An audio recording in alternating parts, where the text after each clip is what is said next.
আমি অসমীয়া নহওঁ দুখীয়া, আমি অসমীয়া নহওঁ দুখীয়া বুলি সান্তনা লভিলে নহ'ব।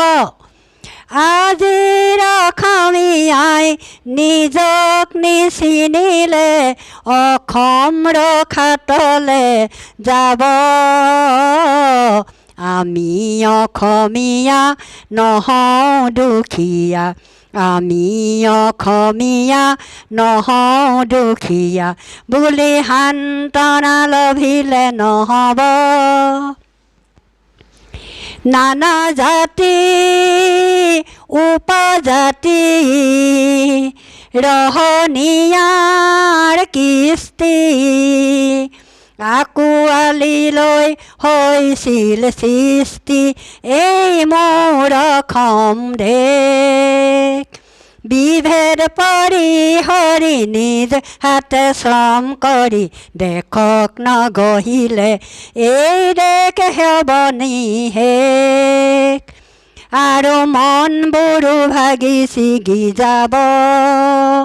আজিৰ অসমীয়াই নিজক নবচালে অসমতে মগনীয়া হ'ব।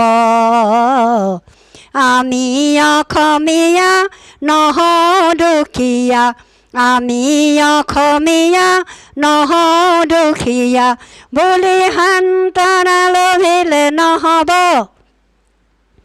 প্ৰতি অসমীয়াই কি কৰা উচিত উপদেশ দিবলৈ নাই লচিত।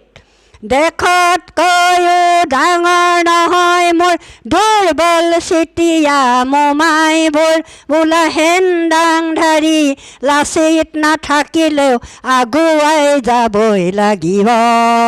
নহ'লে অসমীয়াই অসমৰ মাটিতে নিজেই ভগনীয়া হ'ব। আমি অসমীয়া নহওঁ দুখীয়া, আমি অসমীয়া নহওঁ দুখীয়া বুলি সান্তনা লভিলে নহ'ব। আজিৰ অসমীয়াই নিজক নিচিনিলে অসম ৰখাতলে যাব। আমি অসমীয়া নহওঁ দুখীয়া, আমি অসমীয়া নহওঁ দুখীয়া বুলি সান্তনা লভিলে নহ'ব।